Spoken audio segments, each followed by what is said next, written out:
All information in this program is known to be accurate at the time of recording. Any commentary by the host is for discussion purposes only.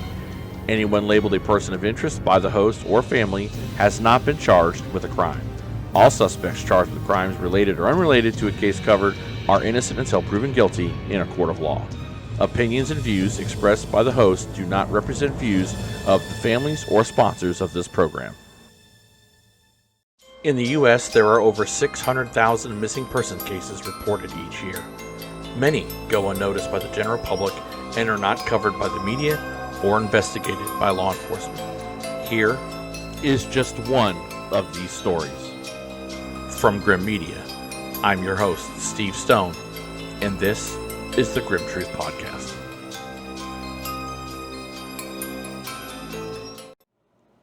Hello, everyone. Welcome to episode 25, our year in review at the Grimm Truth Podcast. I'm your host, Steve Stone. Today, we're going to go into all the cases that we've covered on the podcast, on YouTube, even some of the cases that we discussed and profiled, but we didn't really get into too much on the podcast.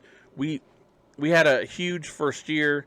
Of course, that there were bumps in the roads, as expected, because again, first year doing it, first year podcasting, and you kind of tweak things and you try to see what's right, and we always appreciate the families that let us tell the story, and you guys following along. We appreciate your patience, and as we continue to be the voice for the voiceless, and we move forward, we hope to just give you a constant, steady product that tells and profiles the stories, not only of the missing, but the families of the missing, in hopes that we find them and get to the answers and the truth and bring them home. So let's get into it. And before we do, real quick, if you haven't done so already, subscribe to the Grimm Truth Podcast YouTube channel. Hit the notification bell so you don't miss a video.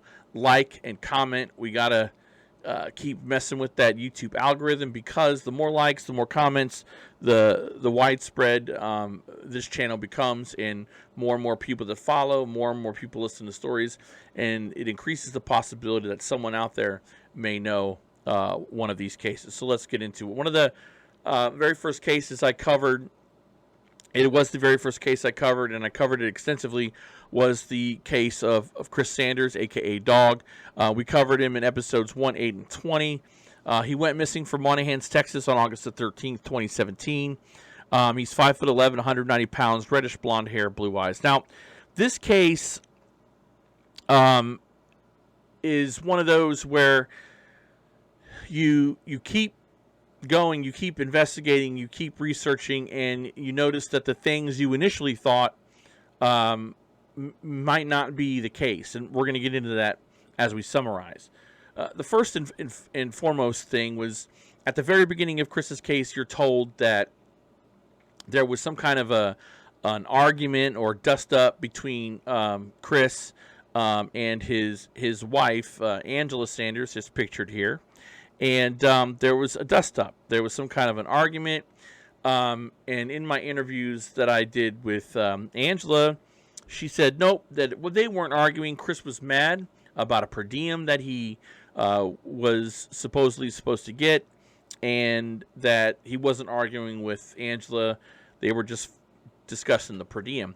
Witnesses that we've talked to over the year, throughout this year, have kind of poked holes in that and said, nope, Chris was arguing with Angela, and even after they got off the phone, Chris made it a point to let everybody know that, yeah, they were getting into an argument.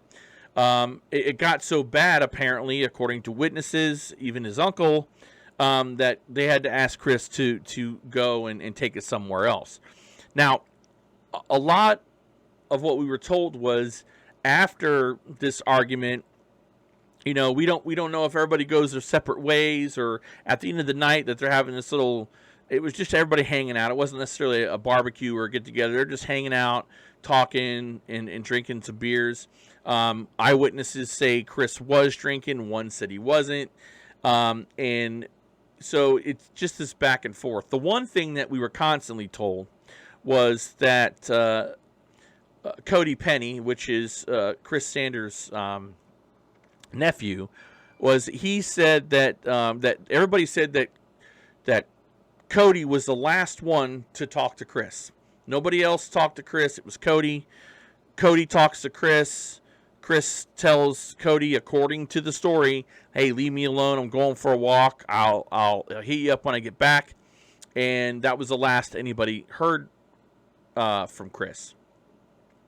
As we went along and investigated this case and looked into it, we found out that there was someone who may have spotted Chris walking down the interstate, not Sunday during the day as we had been led to believe, but it was late Sunday night, early into Sunday morning, and a gentleman had spotted Chris, someone that looked like Chris, walking in the middle of the road and walking the other direction.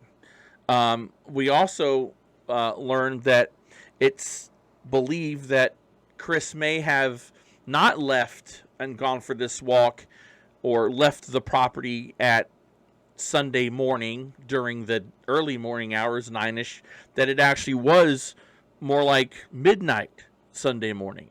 So we get these conflicting stories. At the end of the day, there's been a lot of consternation between the family and Angela. Again, Angela, I've managed to talk to her several times, and she's been cooperative with me. But here are the things. One, Angela, to the chagrin of the family, really has not been at the forefront of finding Chris. She has not been the head proponent. The head proponents of Chris's case have been his mother, Sandy Sanders, and Karen Knuckles Phillips, who is a lifelong friend of Chris's. And those two have been the lead on Chris's case and digging information and following leads. And again, want to reiterate that Angela states that it's because of the falling out and the I guess her relationship with Sandy, Chris's mom, is the reason why she has not been involved in leading the charge and finding out where Chris is or where he's at. As a journalist, the one thing that I find that, that I will say is, if my wife was missing, or if I was missing, I would be leading the charge. She would be leading the charge. And if Angela has issues with Sandy, and that appears to be the case, I know I've talked to both Sandy and Angela, but more could be done. I'm just going to leave it at that. More could be done, I believe, on Angela's part. But at the end of the day, Angela, as far as I'm concerned, she's talked to me. Now, whether or not she has given all the information that the police require, and we've heard some say that she hasn't, and she has. I do know that there was an affidavit that she was supposed to fill out that they never got. The one thing that's clear is Cody Penny. Cody was the last one to talk to Chris. And if you've been following the podcast and you're following Chris's story, Cody and I have had our verbal jousting matches with one another. And I mean him no ill will whatsoever. I will say this. After a year of working this case and talking to people, I've talked to everybody. And I'm looking forward to talking to Chris's children at some point, because, again, we're not done following this case. But I've talked to everybody but Cody Penny. A couple of months back, I sent Cody a list of questions that I had for him.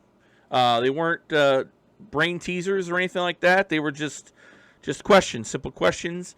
And I've yet to get an answer back.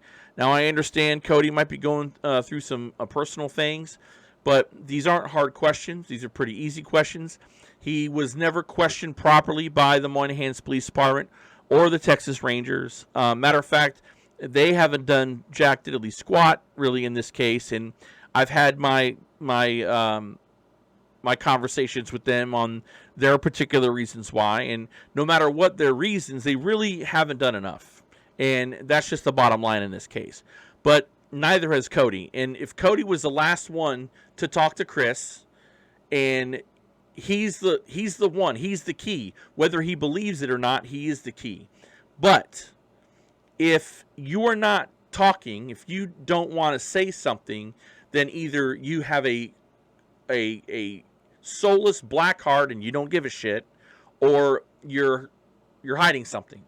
Now, that's just from an outsider's point of view. Again, no proof, just an outsider's point of view. But it just doesn't seem to make a whole lot of sense if you are not going to discuss just some general basic questions, and you're not willing to talk about it. And again, I know that Cody has said he's talked to law enforcement. That's not true. He told them that he talked to Chris. That's it. There was no interview that was conducted properly, and again, it hasn't been handled all too well. Chris's case is not over as far as I'm concerned. Every time that we keep digging and we dig a little deeper, we find more and more information, and we're not going to give up. And we of course want to thank Sandy and Karen and everybody who has really done a great job with cooperating and answering questions. And we're going to continue to look for Chris. Hopefully we're going to get some searches done first of the year and get people looking, because it matters.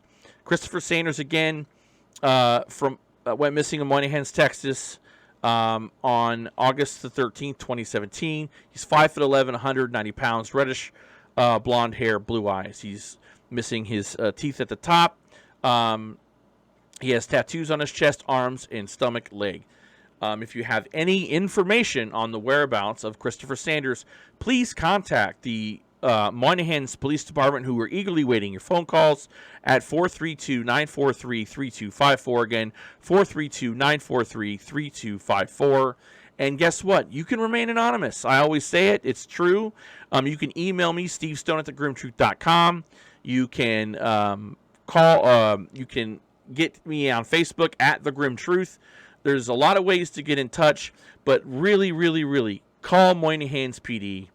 Talk to the Captain Quintana up there. He is dying to take your phone calls. He's dying to look for leads, because quoting him in a news interview he gave, the case will remain open until he finds Chris Sanders. And he is at his desk waiting for your phone call so that he can help find Chris Sanders. Our next case is that of Veronica Reyes-Miñeres. Now, we covered this case in episode 3 and on an episode of the Weekly Remind on our YouTube channel. Veronica's case is a case that is not, there really is only one direction you can look at it, and I'm going to leave that up to you to decipher. Veronica is a mother of 3 children. She was recently married to her husband, who you will see right here, Francisco.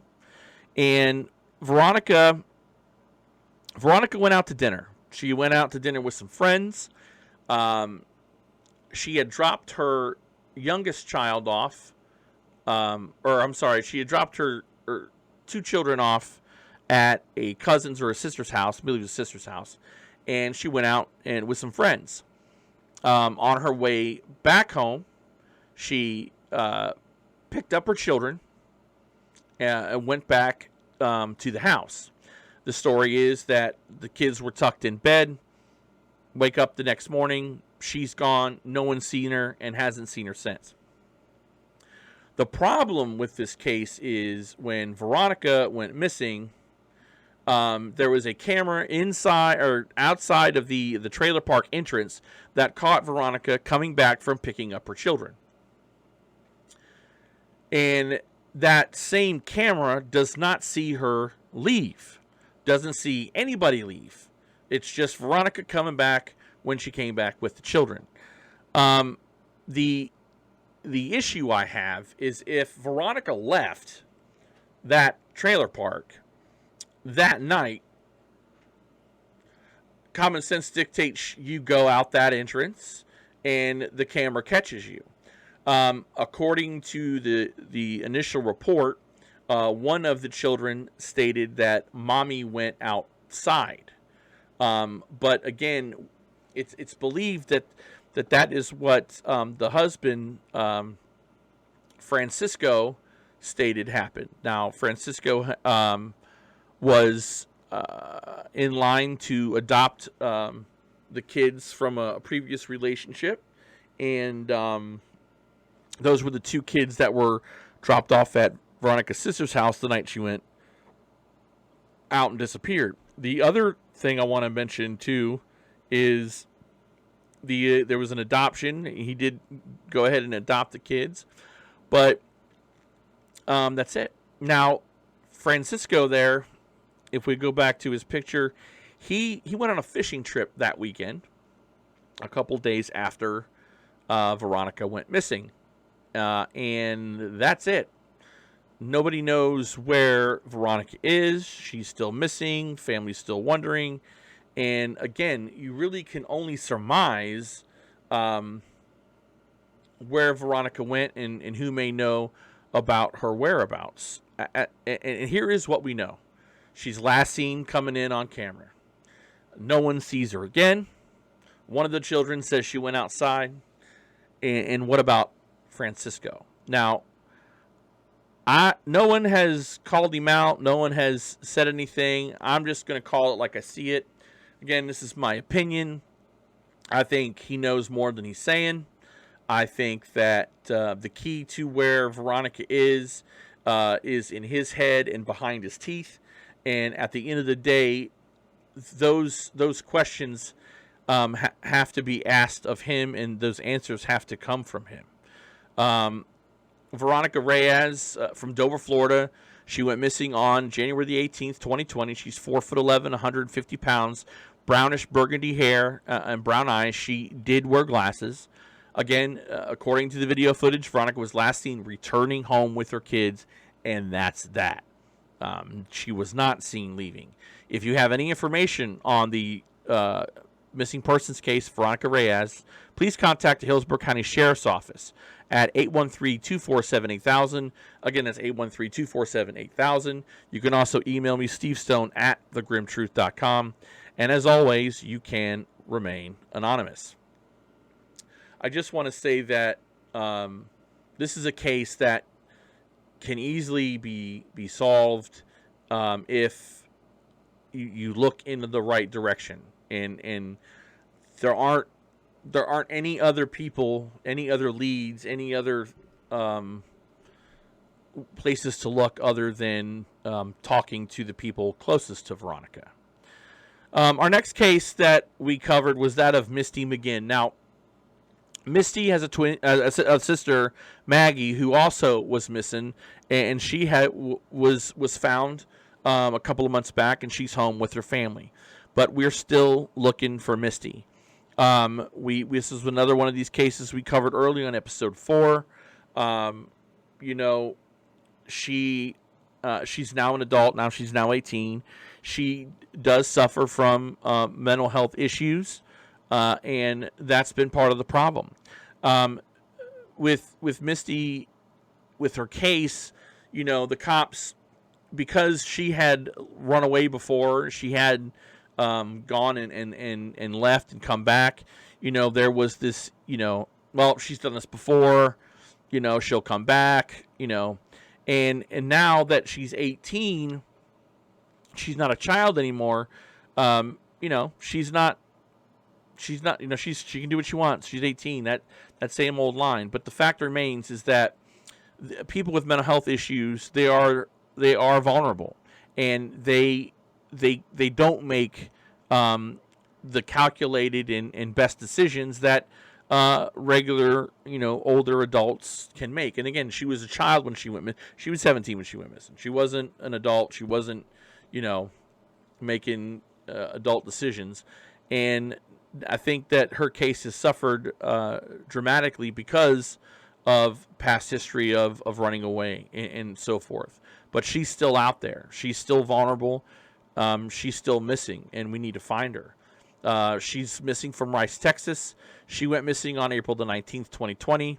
She was 5'3", 140 to 160 pounds at the time of her disappearance. She had brown, reddish pink hair and brown eyes, and she does wear glasses. She has an unfinished red rose tattoo on the inside left of her arm and pierced ears. If you have any information on Misty's case, please contact the Bryce Police Department at 903-326-4146. Again, that's 903-326-4146. You can also email me, stevestone@thegrimmtruth.com, and you can remain anonymous. Our next case that we covered is another one I've really covered extensively. I've looked into extensively. It's a very cold case. It's troubling because this is one of those cases where friends aren't friends, and small town people don't want to talk because they're afraid. I don't know what they're afraid of, and then of course I don't live there, so I can understand. But the rumors and the innuendos you hear of the people that are involved, and I've listened to an unnamed source tell me that some of the people that may be involved, are everybody's afraid of them, and I don't understand. But this is going to be the case of Little Joe Bain. He's missing from Marshall, Texas, January the 25th, 2001. He's 6 foot, 130 pounds at the time of his disappearance, with brown hair and hazel eyes. He has a rebel flag tattoo on the upper right arm and a scar on his forehead.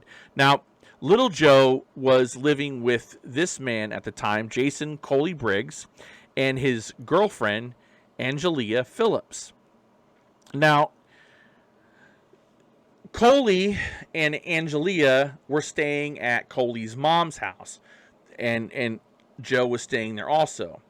The story went that everybody was getting ready for bed, and that Little Joe received a phone call, and after that phone call, he seemed irritated and angry, and he left the house and left everything. His wallet, everything, but took a gun.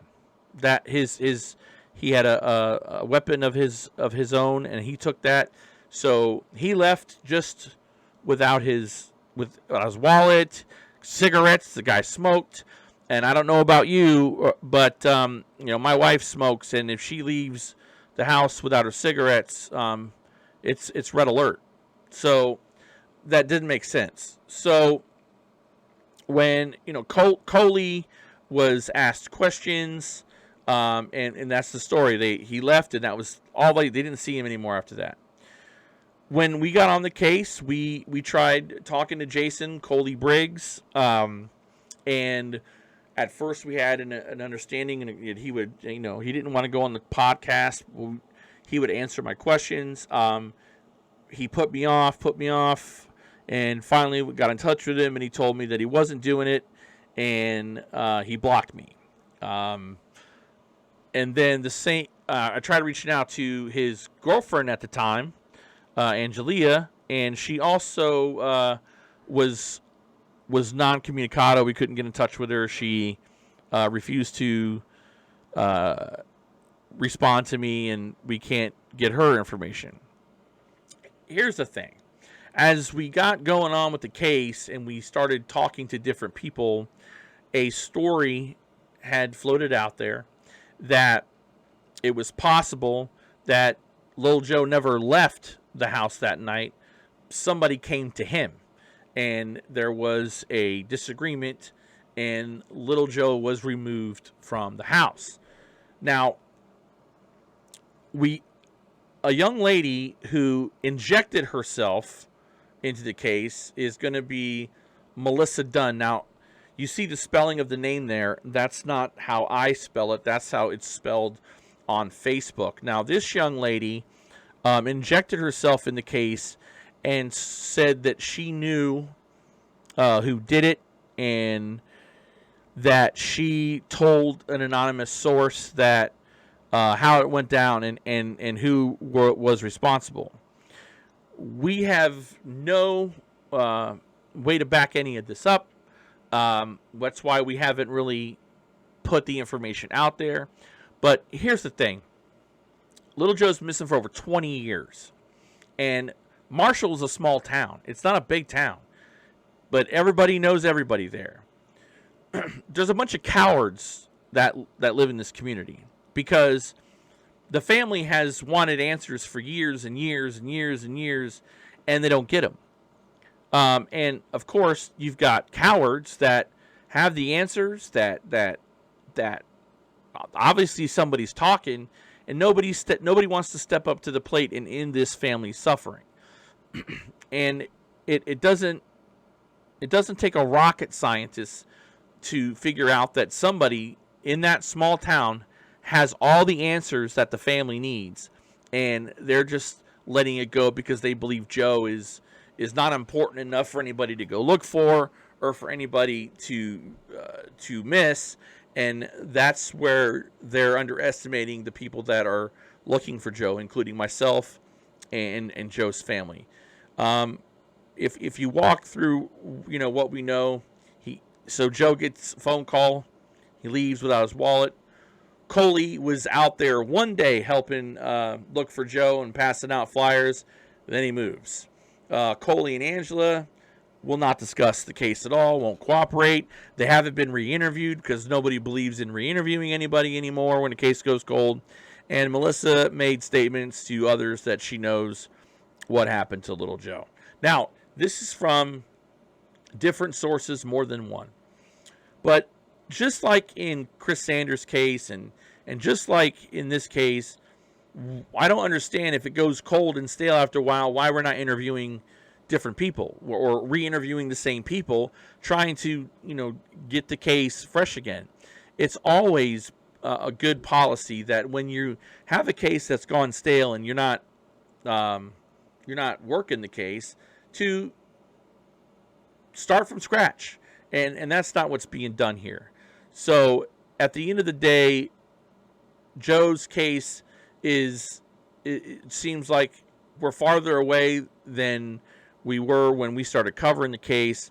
But needless to say, we have other information that we just aren't sharing, and we will get to the bottom of it. We will get to the truth, and we're not going to give up. We're with little Joe's family all the time. We speak with them. We stay in touch, and we're going to keep working his case. Again, so Joseph Little Joe Bain from Marshall, Texas. It's over 20 years. He's January 25th, 2001. He was 6'4", 130 pounds, brown hair, hazel eyes. He has a rebel flag in his upper arm and a scar on his forehead. Marshall Police want to hear from you. If you have any information, contact the Marshall Police Department at 903-935-4540. Again, 903-935-4540. You can also email me, stevestone@thegrimmtruth.com, and I'll be happy to take your leads and make sure they get to the proper authorities. Because, again, we need to bring little Joe home. His family wants answers. They deserve the answers, and hopefully somebody out there can help. Our next case we covered was that of Michaelawley Jr. We covered him on episodes 5 and 19. Michaelawley went missing from Taylor, Michigan on February the 14th, 2007. This case right here is also one of those cases that's pretty cut and dry. And then we'll just get right down to, he was involved with Amanda Galvin, pictured here, and Amanda's father. We don't really know his name. We've gotten a couple of clues as to what he's called. He's in a gang, as you see there. He's not waving high or playing patty cake. He's throwing a gang sign here in this picture.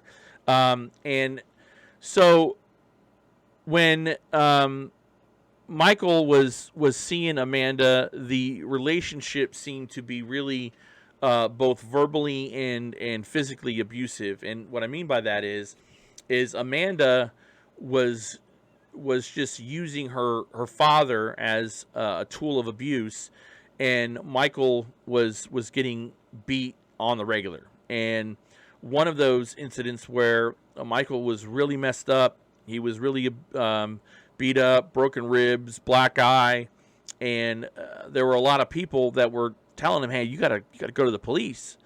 And he had even stated that he felt that if anything ever happened to him, Amanda Galvin's father would be the one responsible. This case, we've gotten some information from an anonymous source after taking a look at the case, and that information we hope gets to the right people. But again, you have to work the case. You have to work the case, stay on top of it, and that's how we bring these people home. And that hasn't happened yet. At some point, the obvious is that these two know a lot more. And what you can get from that is, and everybody has the right to remain silent. It is your Fifth Amendment right to remain silent from self-incrimination. But when these two were brought in for questioning, they both invoked their right to remain silent and stopped cooperating with the police. So that tells you everything you need to know. Michaelawley Jr., again, went missing on February the 14th, 2007.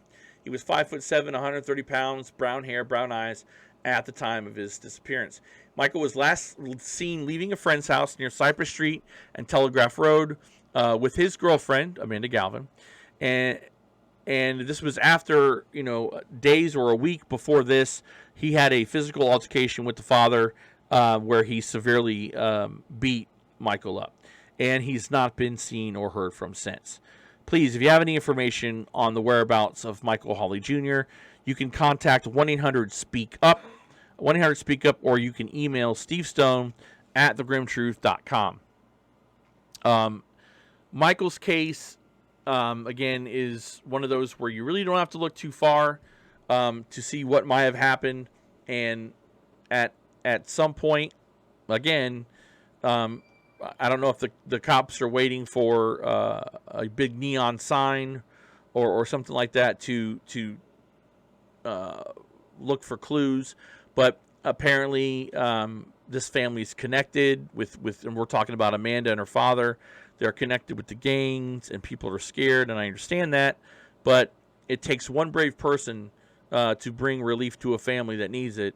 And again, since 2007, it's a long time, and they need your help. Our next case is going to be Kaya Taylor.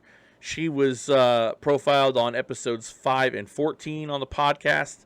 And just to remind everybody, these podcasts are still out there. If you want to check them out, you can listen to them on Spotify, on iHeart Radio Podcasts, Apple Podcasts, Stitcher, wherever you get your podcasts. You can also go to Buzzsprout. I will put a link in the description below where you can listen to all of these cases. So Kaya Taylor, she went missing on February the 6th, 2020. She was 5'6", 170 pounds at the time of her disappearance, with reddish brown auburn hair and brown eyes. She does have a tattoo of a rose on her arm. She was dating this man at the time of her disappearance, Jason Roberts, and he was the last one to see her. So the day she goes missing, she was dropping him off from work. Now, he's a real winner. This Jason Roberts fella is a real winner. If you take another picture, this is him here, and he frequents methamphetamine, and he resisted an officer or obstructing without violence. But that's not all about Jason Roberts. See, Jason Jason didn't really like not being in control of any relationship, according to people, and he liked it. Now, there's been rumors he's been connected to white supremacy, and he had found out, before she went missing, that Kaya is she's mixed. She has her father's African American. So I don't know if this was a point of contention with him, but something happened. Another one of his friends, we're talking about Mr. Roberts here, is this man Kevin Ring. Now, Kevin Ring and Mr. Roberts have not been very cooperative in the missing persons case of Kaya Taylor, and it's been rather the wonderful dedication and devotion that Kaya's aunt Hope has to keep working on this case and to keep it fresh and to keep it out there. And they're never going to stop looking for Kaya.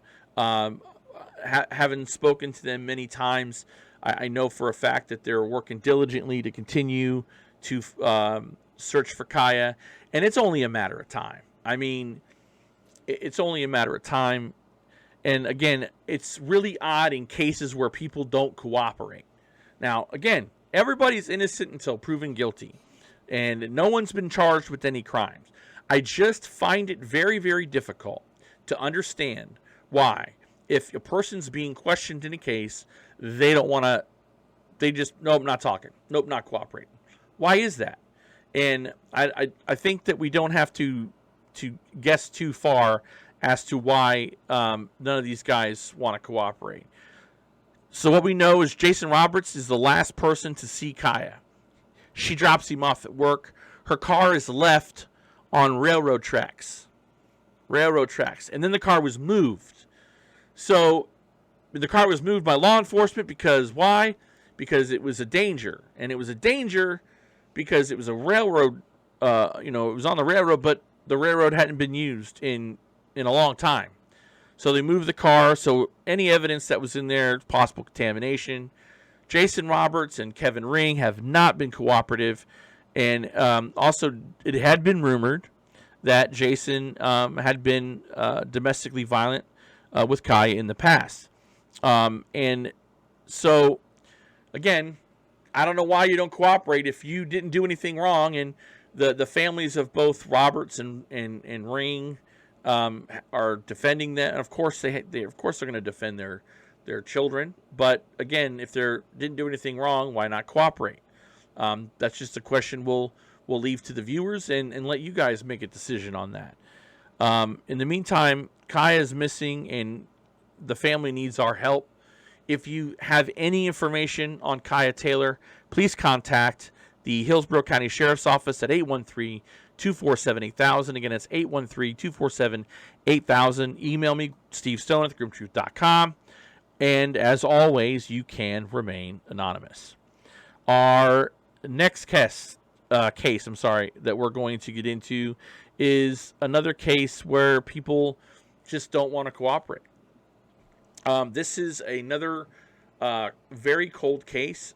This is Theresa Davidson Murphy. She's from Rainier, Oregon. She went missing on October the 7th, 1999. She was 6 foot, 130 pounds, with brown hair, blue eyes. Theresa was last seen at home, and her husband was home, and he was the last one to see her, and he was supposed to be going on a camping trip to Browns Creek in the Olympic National Forest. This doesn't make a whole lot of sense, and we'll get to that in a minute, because and here's a picture of Theresa and Richard. Richard here stated that he hadn't seen her, and he didn't report her missing. Doesn't report her missing. At the time that Theresa disappeared, her daughter Jess was, I believe, at another family member's house for a couple of days, and she talked to her mom all the time. and she stopped hearing from her mom. So finally, Richard had to go pick Jess up at a location and said, "I don't know where your mom is, but if you want to, you can stay with me." And Jess pretty much did the right thing and decided that she was going to go live with her father. She has a brother who was staying with the father at the time. Now, this guy did not seem overly concerned that Theresa went missing. Along with Theresa, her Colt 911 her Colt 1911 was missing, and that was it.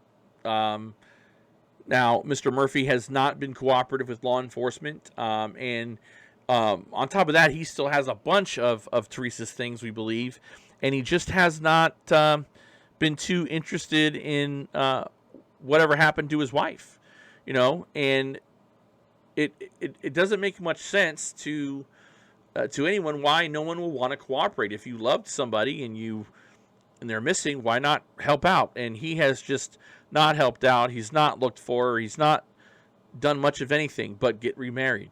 So just to recap what we know, Richard was the last one to see her.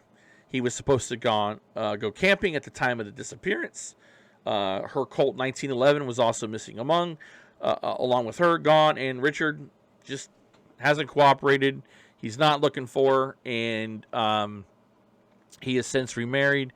And also, just to note, we have heard from an anonymous source that has spoken to us on multiple occasions that the family, the Murphy family, the Richard Murphy and his family, they know what they have an idea of what may have happened to Theresa. But like with most of our cases, law enforcement is not working the case. The case has been passed off and passed off and passed off. The Oregon State Police has just not done a job on the case, have not looked into anything, have not re-interviewed anybody. And if you look, there's just a theme here.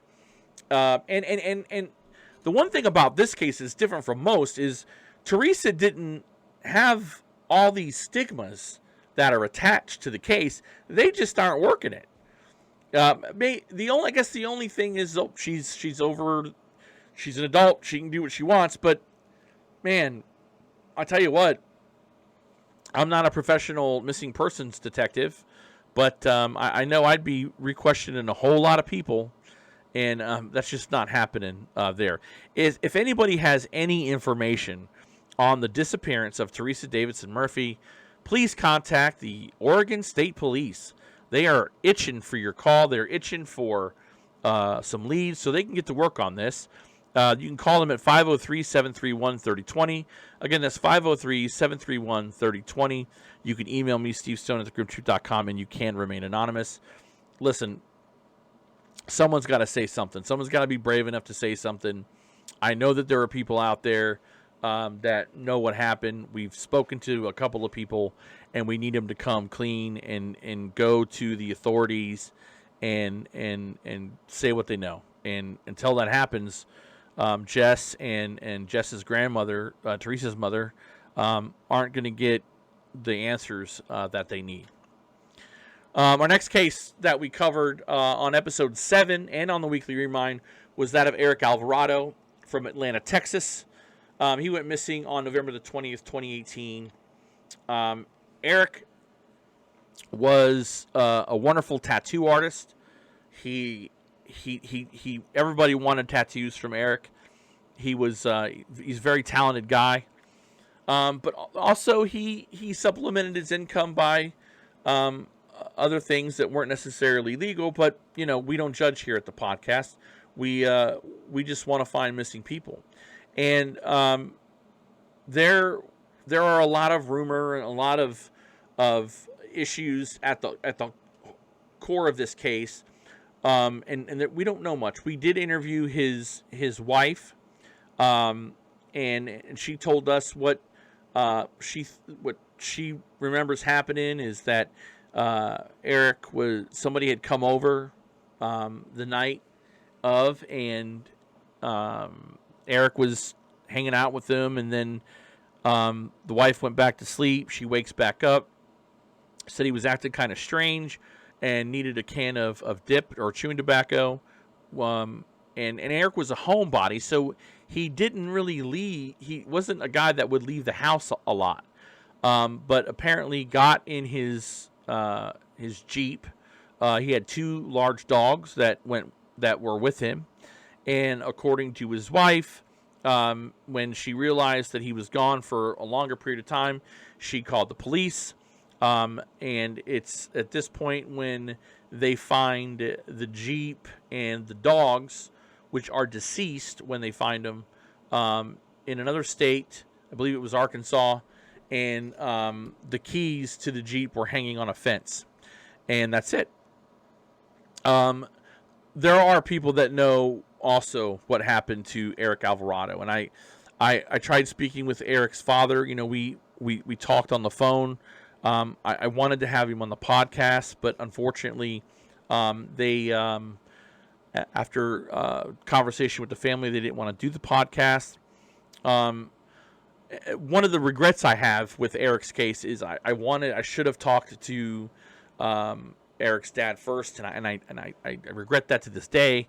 I always want to get everybody's information and everybody's just to talk to everybody, because it's what I tried to do, and we didn't do it, and I missed the boat on that, and I am forever I regret that. And so but because we covered Eric's case, and we continue to hope that he gets found and continue to look for leads and check in with that case, we hope that Eric is found. Again, Eric Alvarado went missing from Atlanta, Texas on November the 20th, 2018. He was covered in tattoos. He's 6'5", 280 pounds, black hair, hazel eyes. If you have any information on Eric Alvarado, please contact the Atlanta, Texas Police Department at 903-796-7973. Again, that's 903-796-7973. And if you need to, you can remain anonymous.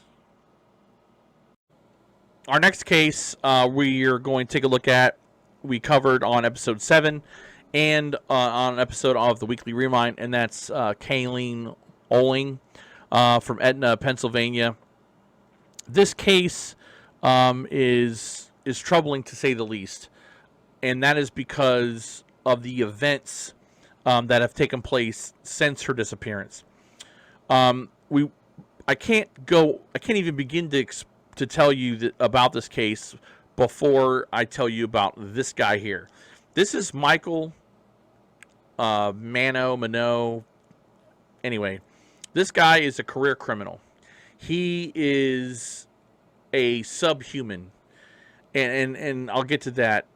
He was arrested this year for sending nude pictures of the missing Kaleen to her young sister.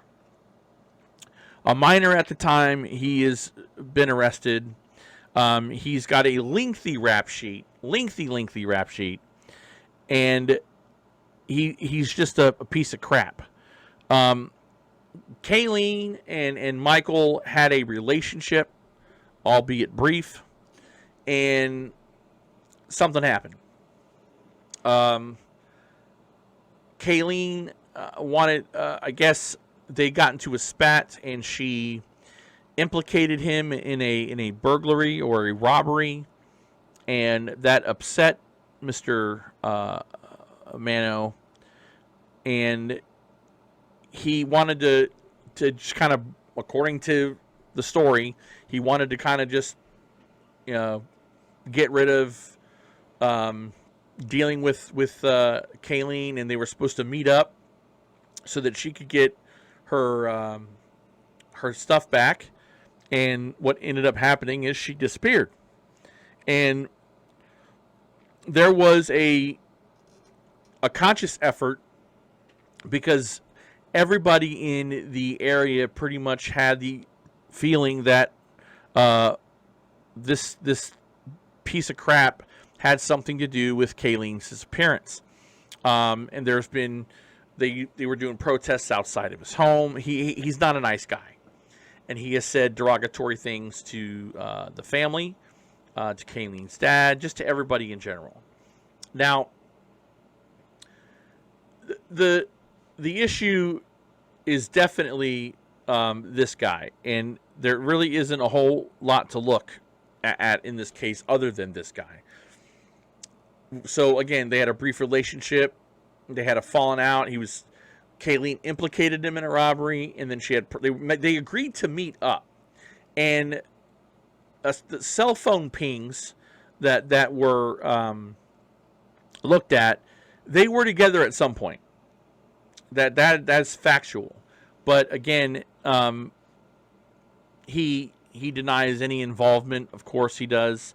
But what makes this worse is that, so he had some pictures that, he had taken of Kaleen that weren't appropriate, and was just taunting the family by sending them to the young sister. He's an animal, and again, he has not at this time been charged with her disappearance, but he has been charged with sending explicit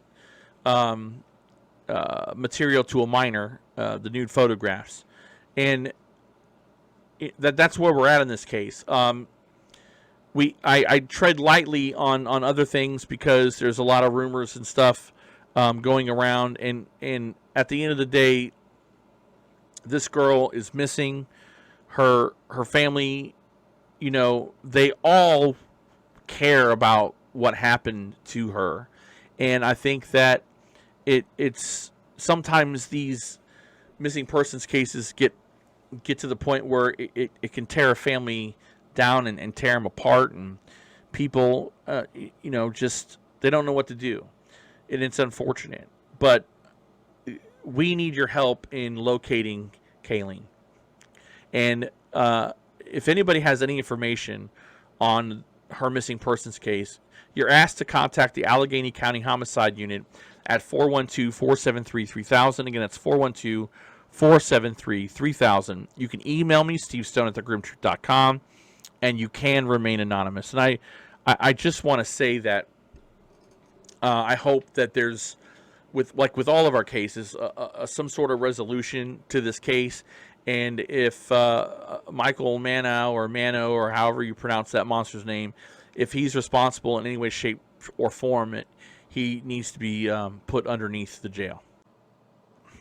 Our next case we're going to discuss is one that we have been really a part of, followed, and one that has touched me, right in the heart. And that's the case of Will Polk and April Jones. We did episodes 8, 9, and a special update, and we continue to follow this case. There was an arraignment yesterday, as a matter of fact, for these three individuals.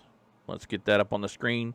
Keith Coleman Jr., Miss Tubbs, and Mr. Green, a.k.a. Cutthroat.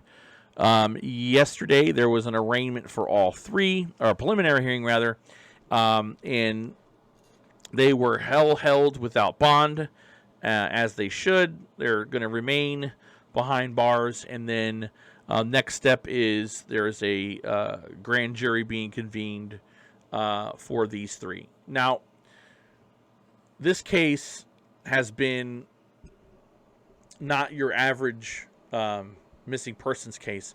When we got involved and we met with Scarlett, and she was looking, she had been knee deep in this case for a lot longer than we had. And I remember talking with her, and she didn't really seem, I think she was just at the point where she'd done all she could do. And she wasn't really hip to podcasting. She had a bad experience, and that was until she met me. And we've become friends, and we just spoke yesterday, at the time of this recording. And this case is just, it's not like any other. And why that is Will and April were an item. Sorry, they were an item. And they live their lives however they decided to live their lives. They're still people. They're human beings. Everyone that is missing is a human being, no matter where they come from, what they've done, whether they had criminal history, substance abuse problems, mental health issues. They're still people. And they went missing. And law enforcement had said many, many times there at the wonderful Quitman County Sheriff's Office, they had just made it a point to say, you know what, especially with Will's case, he's probably, dead, or he's gone, or April was just trying to run from charges. And none of that was true. Scarlett shopped her case to in my book, he's a hero, Agent Corey Burrow with the Mississippi Bureau of Investigation. And he believed in the case, believed in Scarlett. And, Scarlett, to her credit, had information, and she had enough. And it was worked. It was worked on very, very well. And it capped off with having these three arrested, and they're facing charges. Now, you think, oh, well, that's good news. There's positive news. People are going to be held accountable. But here's what has gone on with this case. First and foremost, pictures of Will Polk's remains were leaked to his family. No one, and I mean no one, has been held to account for that. Keith Coleman, the gentleman depicted here, he has escaped numerous times before being charged with this crime, and no one's really been held to account for that.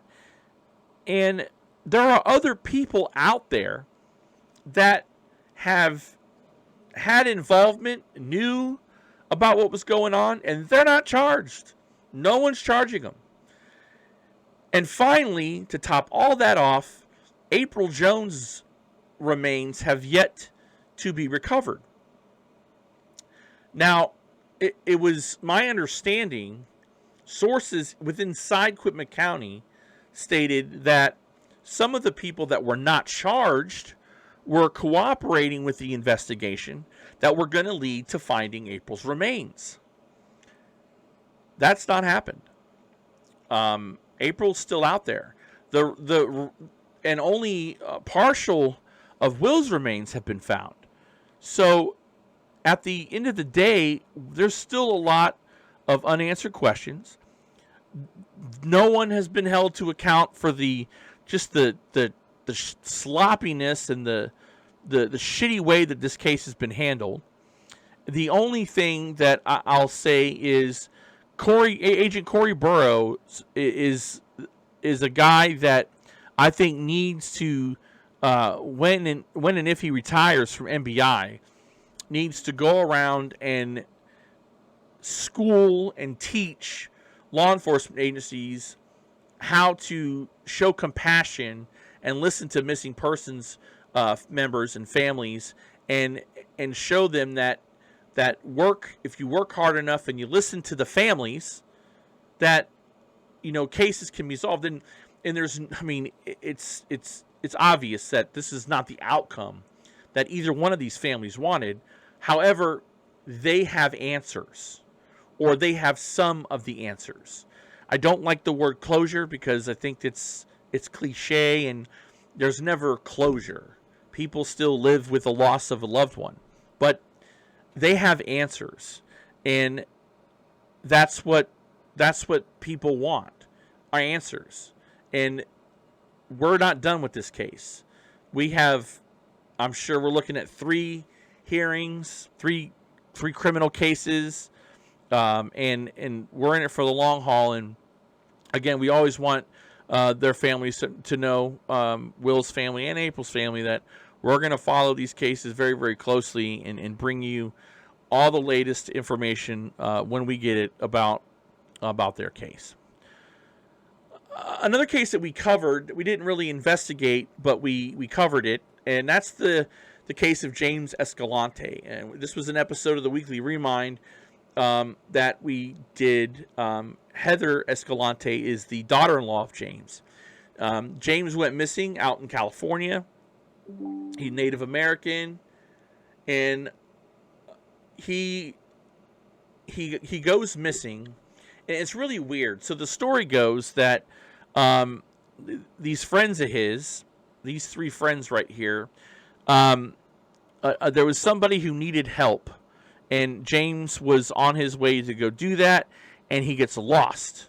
But Tyson Taylor here and Sherry Slover, they knew that he was going out there, and James never came back. He was gone, and there was no sign of him until remains were found. He remained a missing person, not a homicide victim. He remained a missing person for quite some time because they have some weird law in California that if you don't have the entirety of the remains, they can't move it to a homicide case. Well, luckily that changed, and James's case is now an active homicide case. With all that being said, this family, Heather, who is also a very good friend of mine, and has just done an amazing job at not taking no for an answer and getting to the truth. So much that she's upset some people, and that's tough. And I'm speaking, this isn't from Heather, this is from me. I want to clarify that because Heather has enough on her plate. But, those three friends these people here, they're not really good people. They all suffer from addiction, and there's a lot of stuff, like for instance, Sherry wanted to contact James's family because she had a ring that she wanted to give James's son, Heather's husband. Well, how did James know that he was going to disappear? Right? Don't make sense. And that's just a number of things that don't add up in here. The area where James has gone missing, in the 29 Palms area, there are a lot of people that have gone missing, and in that area, a lot of remains have been found of different people. So it's one of those things where we're not, saying there's a serial killer out there. I mean, anything's possible, but it doesn't make any sense whatsoever. And I think Heather is one of those true individuals that, like Scarlett and Karen Knuckles Phillips, there's no book on a missing person, but if there was one, those individuals would be writing one. And Heather has definitely done a great job in James's case and helping others, and we're proud to know her, and she's a wonderful, wonderful person. The next case that we covered on the Weekly Remind was this of Jesse Foster. Jesse Foster is a Canadian native who moved to Las Vegas with a boyfriend or whatever, and we talked to Glenadine, her mother. We had a wonderful interview, and I just want to say first and foremost that Glenadine also lost another daughter just recently, and we want to send our deepest condolences to their family. They have a missing daughter, and then she just lost one, and so my condolences to their family. But Jessie was out in Las Vegas, and she's been missing, and not a lot's being done on this case. Glenadine does what she can. They're from Canada, and this is just one of those stories that it's quite possible that there is a sex trafficking element in this case, or something to that effect. But she's been missing since 2006. She was 21 years of age. She's a white female with blonde hair, hazel eyes, 5'6", about 115 pounds. Again, she was living out there in Vegas with I guess it was a boyfriend who there was a lifestyle that he was living, and she had come home a few times, and she told her parents that she was happy. She wanted to be out there, but again, she's been missing, and the North Las Vegas Police Department haven't done a whole lot, and she's still out there somewhere.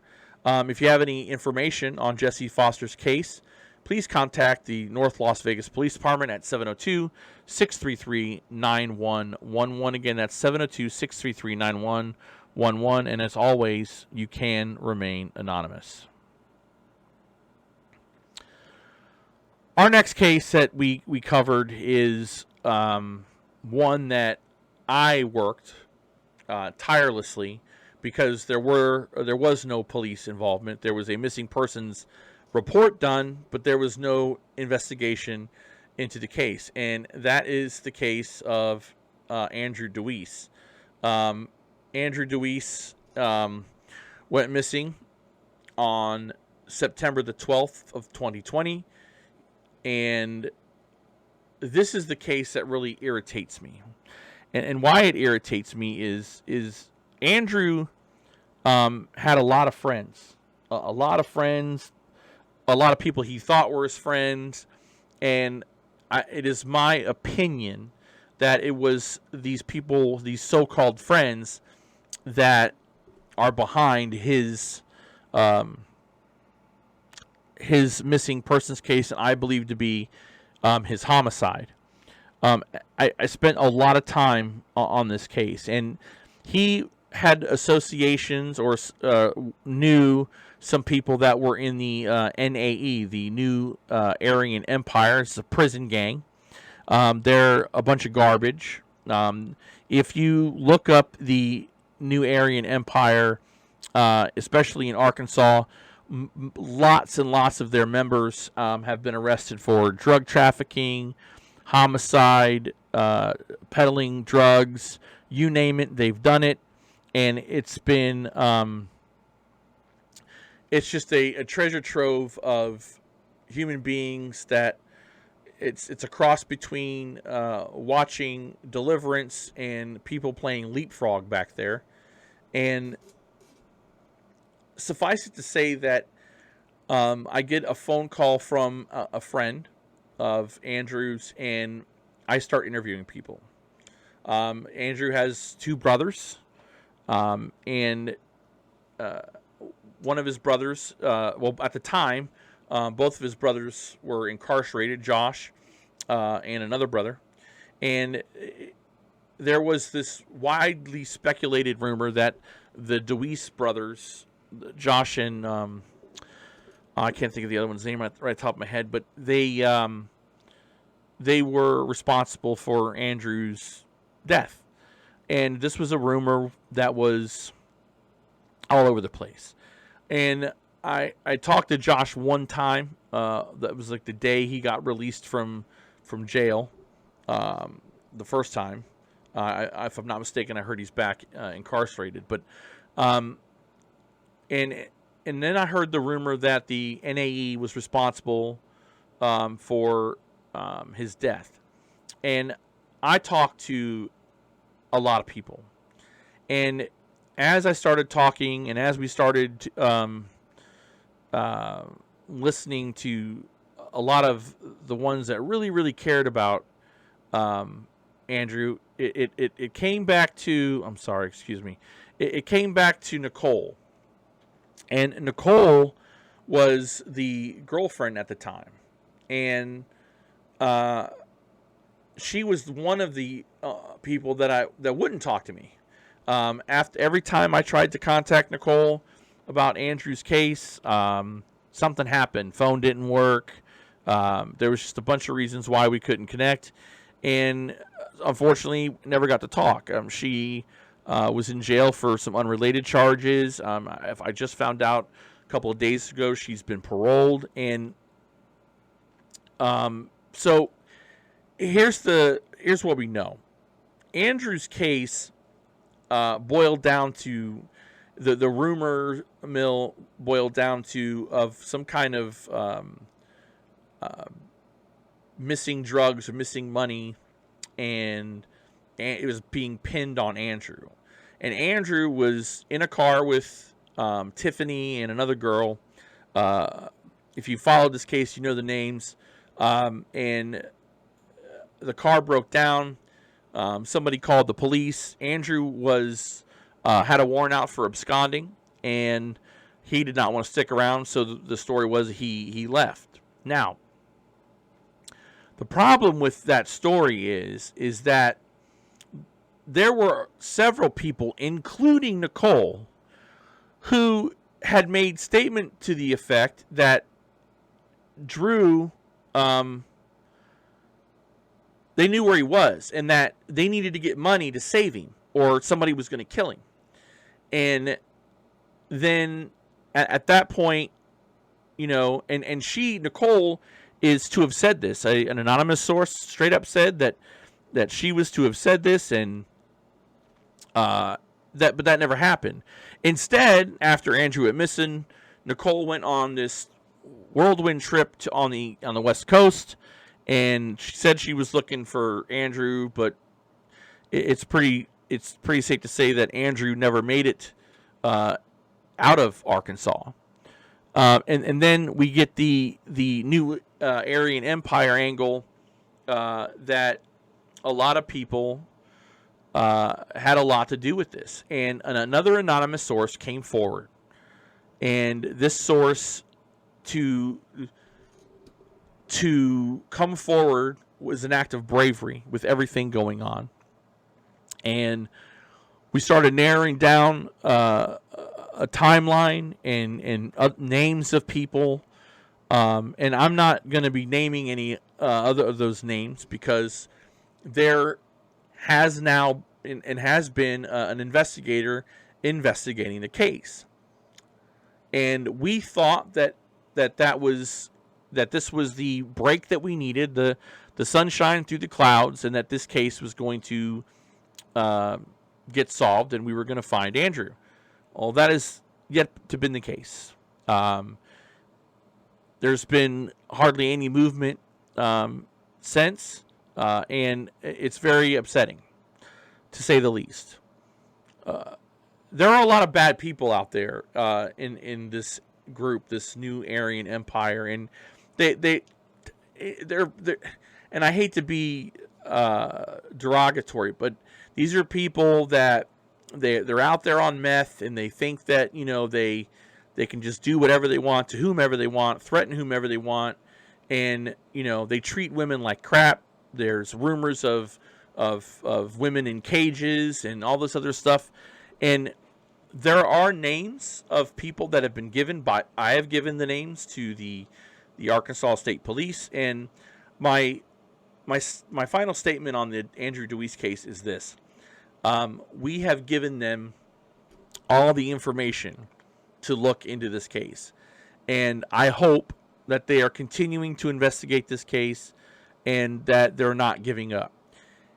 Andrew is out there somewhere, and I believe Andrew is no longer spiritually on this earth, but he's still out there, and somebody knows more. But if you're afraid of these skinny little know-nothings that have no loyalty to anybody, they're not even loyal to their own cause, and that's just the way it is. It's just a group with a name.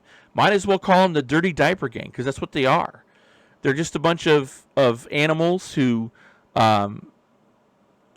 terrorize people, victimize women, and murder people. And they need to be stopped. And I believe that that's what happened to Andrew.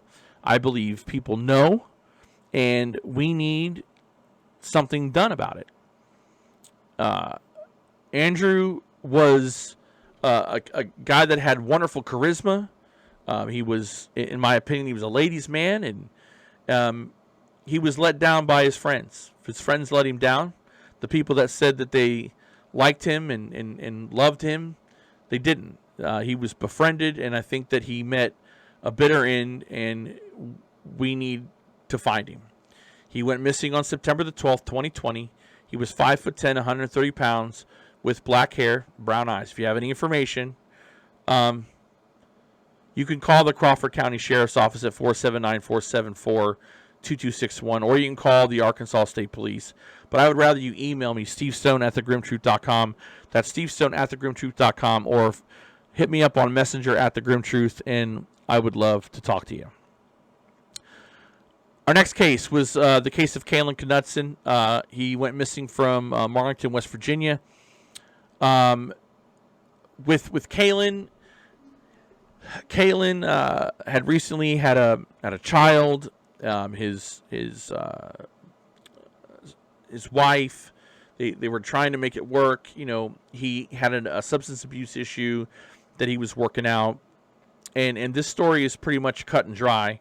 When Kaleen got off of work one day, they were supposed to hang out at this river area, right around in town where they were, or outside of town where they worked, and everybody came out and had some beers, and they were just hanging out. Kaleen was seen, in the water, in the river. There was we're not talking about rapids. We're not talking about, this wild river that's running down. He was just wading in it, waist deep, and that's the last anybody saw of him. Now, everybody said, well, the theory is he got swept down the river. He was a very good swimmer, and this is not believed to be the case. And nobody there really wanted to talk about it. Everybody, when I made contact with several of the coworkers that went out there, they saw him. They only saw him for a brief minute. Anonymous source had come forward while we were doing the case and made mention that somebody heard gunshots that night, and and it's possible that somebody, you're out there in the woods at this river. There's not a lot of people around, and if you're familiar with anybody that lives in the country, it's not abnormal for people to shoot guns off, and that's a possibility that would happen. But either way, Kaleen is still missing, and we need your help in finding him. If you have any information on the disappearance of Kaleen Knudsen, again, he's 38 years old, 5'11", 160 pounds, reddish brown hair, blue eyes, and he has tattoos. If you have any information on his whereabouts, please contact the West Virginia State Police, at 304-799-4104. Again, that's 304-799-4104. And if you need to, you can remain anonymous. Our next case is going to be the case of Alwyn Albright. We covered him in episode 11. Mr. Albright was last seen leaving his apartment at the 700 block of East Scott Street in Gilmer, Texas. He was seeing a lady in the apartment in the complex where he lived, and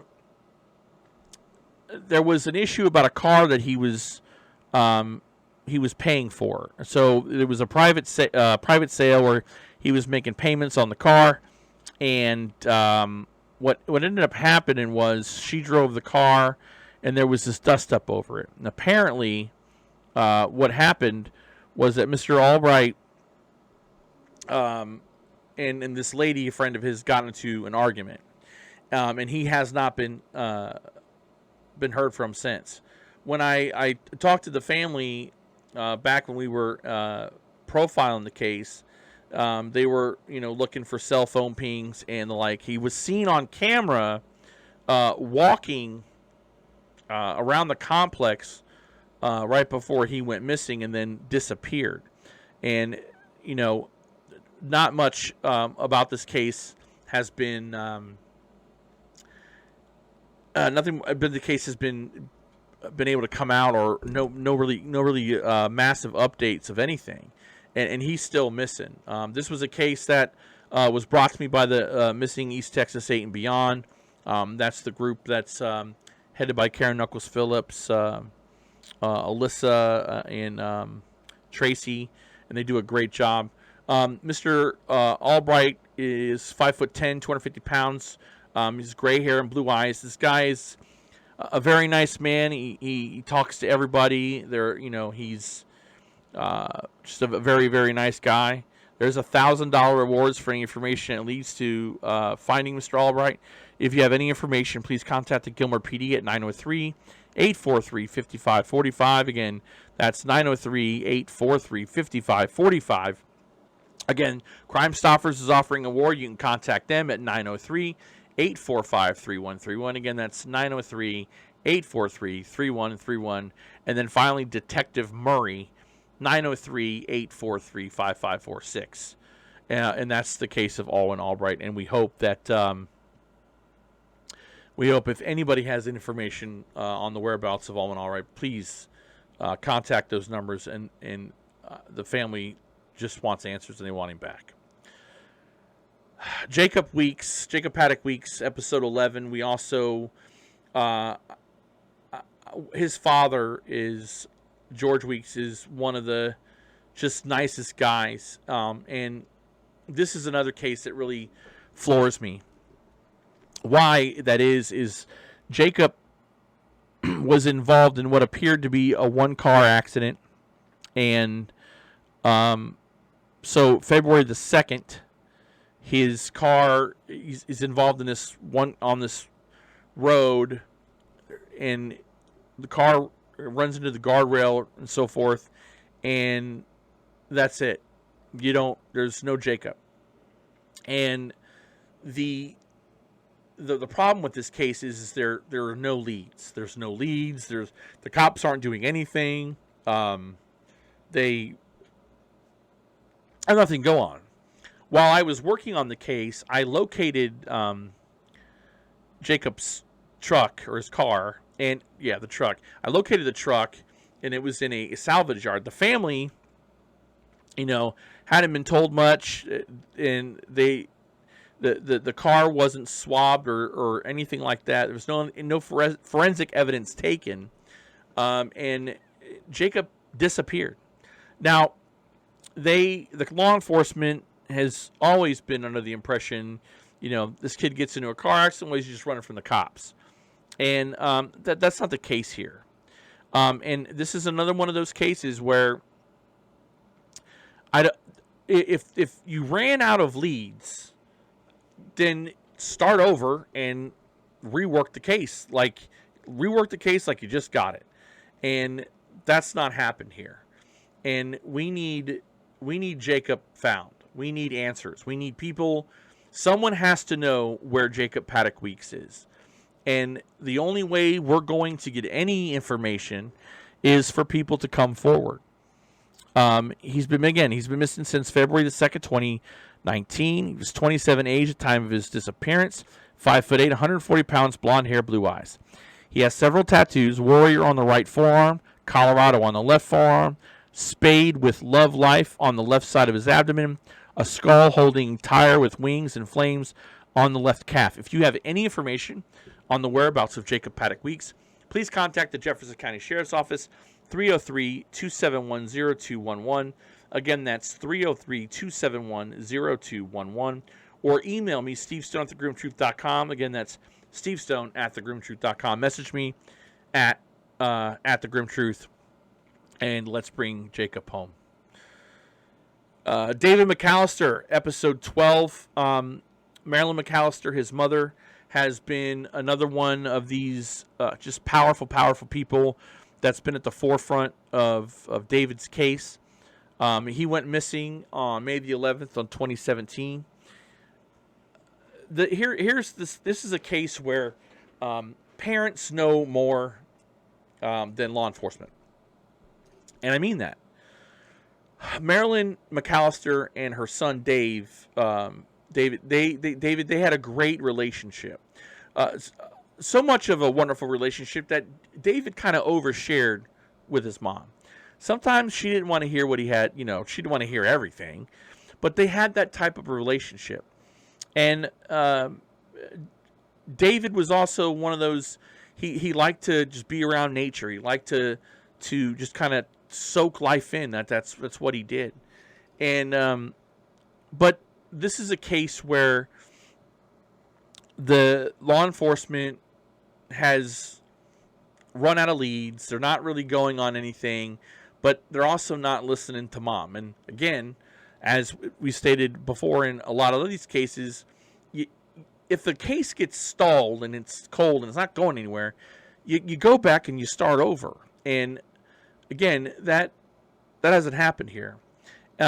Marilyn, again, to her credit, is at the forefront of this case, and she has done charity rides on behalf of her son, and she's just a wonderful, wonderful human being who just want answers, like all of the families want answers. And hopefully somebody out there can give us those answers and find David McAllister. He's from Bettendorf, Iowa. Again, went missing May 11th, 2017. Dark blonde hair, blue eyes. He's 5'9", 160 pounds. Multiple tattoos, as you see here. That's a picture of his right shoulder with a cross. He does walk with a limp. He's got pierced ears. If anybody has any information on the whereabouts of David McAllister, please contact Detective Brian Crouch, 563-344-4035. Again, 563-344-4035. Or you can email me, stevestone@thegrimmtruth.com, and you can message me on Facebook Messenger at The Grimm Truth. Our next case is from Orlando, Florida. We got involved right at the very beginning of this case. We spoke with the mom, and we got right involved in that case. And that's the case of Matthew Vetrommel, missing from Orlando, Florida. He went missing on March 1st of this year. He was in Orlando staying at a hotel with his girlfriend, Keisha Cash. And like a lot of our missing person cases that we've covered here, he suffered from mental health issues and also substance abuse, as did Keisha. And they were in Orlando together. They were just doing their thing. He was this is right during right in the middle of the pandemic, of course, and he stayed in contact with his family.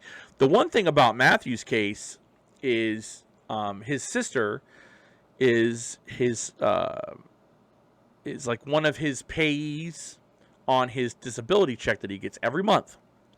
And he would have to call in order to have that money sent to him. And he did that religiously. Well, he hasn't done it since. And the issues on this case are just police not following leads.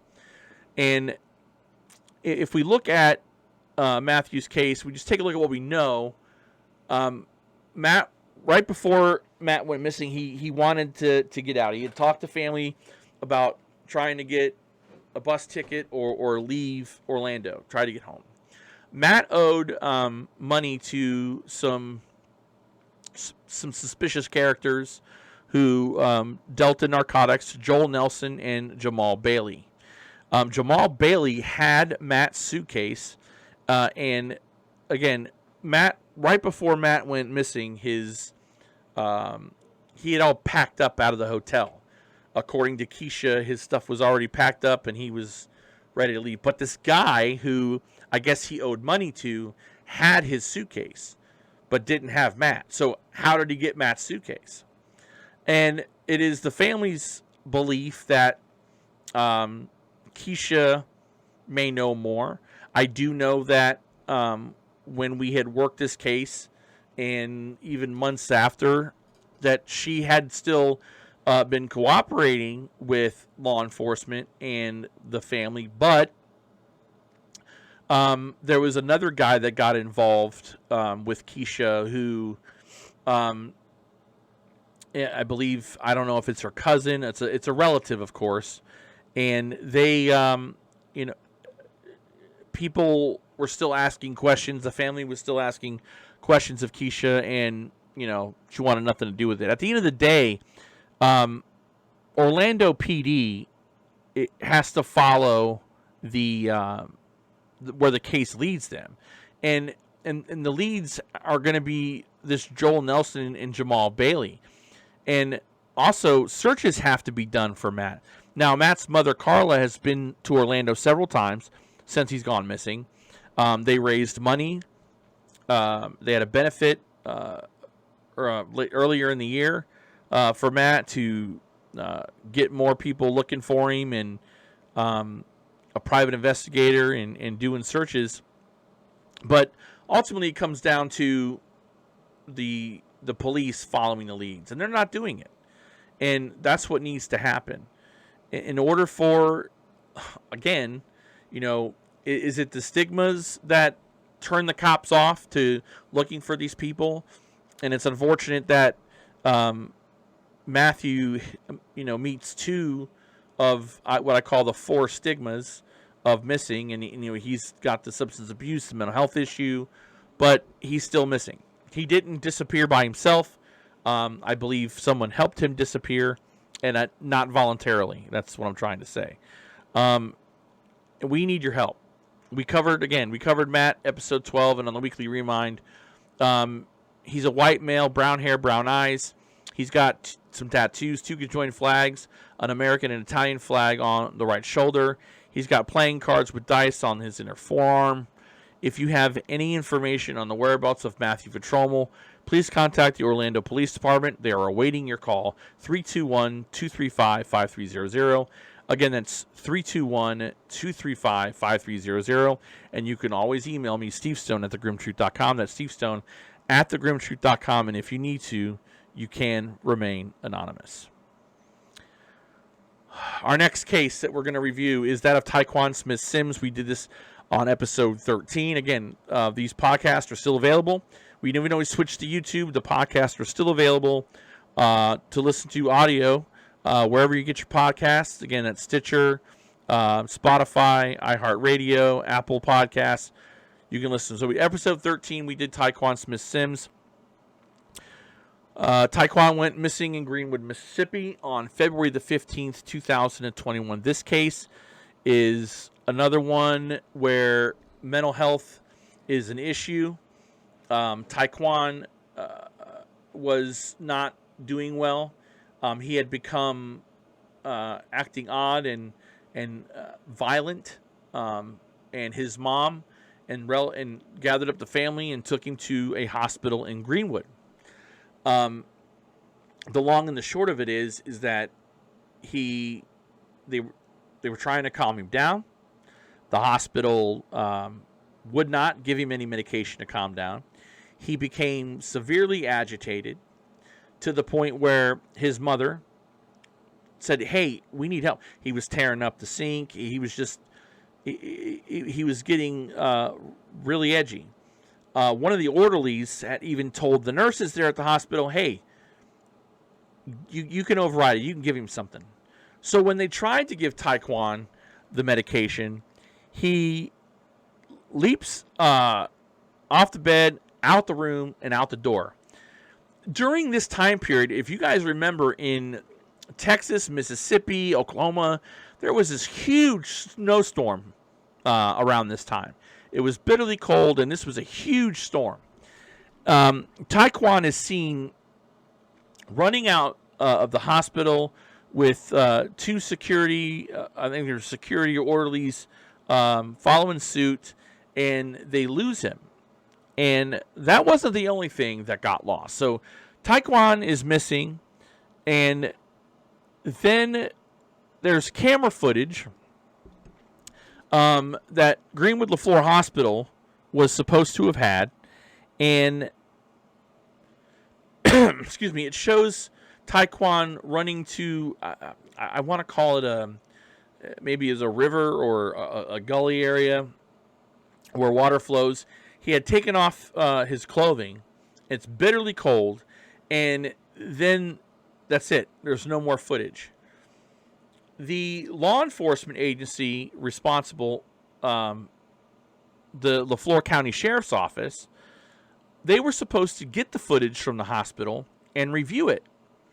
Well, they reviewed only the portion that I just explained to you. There was supposed to be more footage, and that was never gotten, and now it's gone. And Taekwon's mom has done everything humanly possible to try to get Taekwon found. And there were dogs that were sent out that led to, I believe, a hotel where there were some white residents staying at, and some shoes, and those people were let go. They questioned him for just basic. I see this guy, and they were let go. And there's no follow up with those people or anything. So this hospital has a lot to answer for. The Florida County Sheriff's Office has a lot to answer for. They were supposed to keep checking the water area and seeing if anything turned up. Nothing, and he's still missing. So we need your help finding Taekwon. He's 5'9", 150 pounds, brown hair, brown eyes.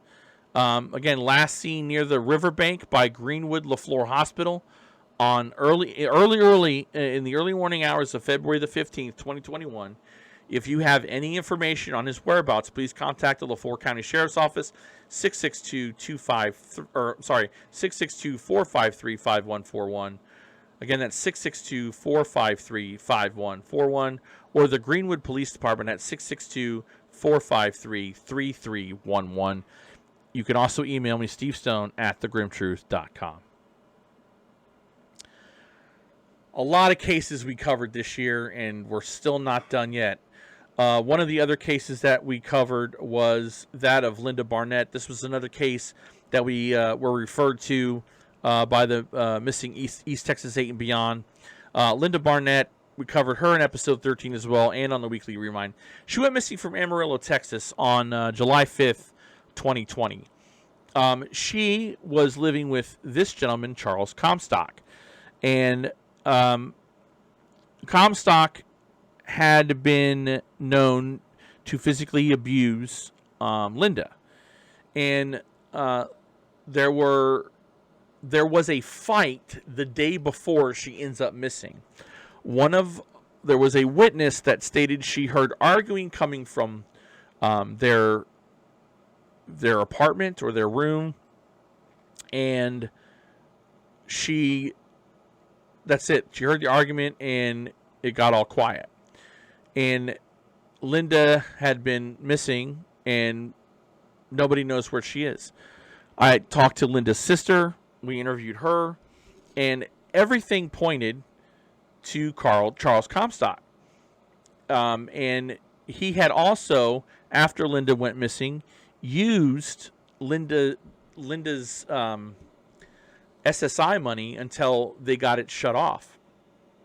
Now, unfortunately for the family, that's where it kind of ends. Now, they did find on a mattress small trace of what seemed to be blood, and that was it. And then they made a statement that Mr. Comstock was no longer a suspect in the case.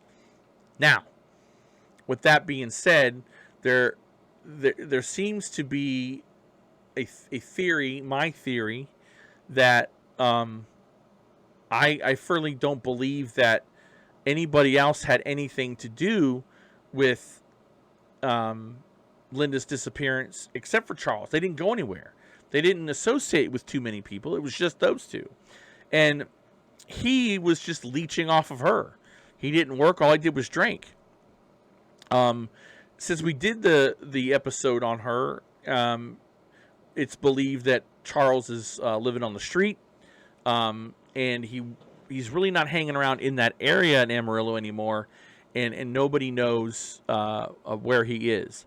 I'm hoping that law enforcement really looks into, and I hope there's a reason why they're not considering him a suspect any longer. But at the end of the day, there's nobody to account for what happened to Linda, and nobody knows where she is. We do know that there's nobody getting her money now. and she's still missing.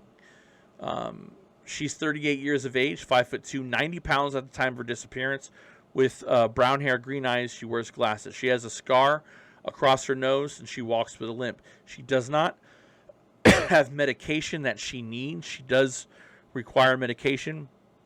So if you see her, please contact 911 immediately. And you can also contact the Amarillo Police Department at 806-378-3038. Again, that's 806-378-3038. Again, you can email me there at the email address down below, and you also can remain anonymous. Nathan Smith is our next case. We covered him on episode 14. He is from Tecumseh, Oklahoma. Now,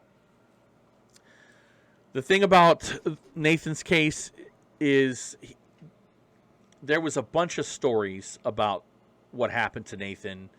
One of them being that they contacted his mother and said that they had believed he was murdered without any proof or anything, just some text messages and hearsay that said that, oh yeah, he was murdered and we're sorry, but that wasn't the case.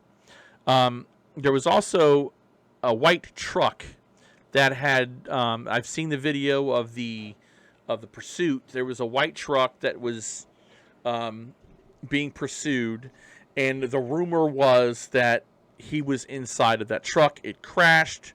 It was near some woods. It crashed in some water, and once again, the rumors started swirling that it was him. But no one could verify that he was behind the wheel, or that he was even related to the truck. Either way, the family was treated terribly by law enforcement. They, from being accused of hiding him to just being completely misinformed by law enforcement, and he is still missing. He went missing January 26, 2020 from Tecumseh, Oklahoma. 33 years of age at the time of his disappearance, 5'7", 170 pounds with brown hair, hazel eyes, and he does have tattoos. If you have any information on the whereabouts of Nathan Smith, please contact the Tecumseh Police Department at 405-598-2115. Again, that's 405-598-2115. And again, you can email me, stevestone@thegrimmtruth.com, and if you need to, you can remain anonymous. In episode 15, we discussed the case of Jesse Conger. Jesse Conger is a military veteran from Scottsdale, Arizona. He suffered from post-traumatic stress disorder, and he went missing. How he went missing was he was staying with a girlfriend, and she came home and found it odd that he wasn't there. The car wasn't there. He didn't take anything with him. There was a firearm that was missing, and he was going through some things. Again, this is a decorated veteran who served his country, and he was battling some PTSD. And this is something that our men and women go through on a daily basis for keeping this country free, and that's the issue with Jesse. Now, the problem with Jesse's case has been his car was found on a Native American reservation, and the reservation knew the car was there. It had been reported in December of that year, and they didn't come out and check it out. Then two gentlemen were helping Jesse's sister look for, do a search, and that's when they came across the car. Finally, the tribal police came out, and they totally just destroyed any evidence that was in the car. There was dirt, footprints, all kinds of stuff inside the car, and it really wasn't of any forensic value. Nothing was done, and Jesse's missing.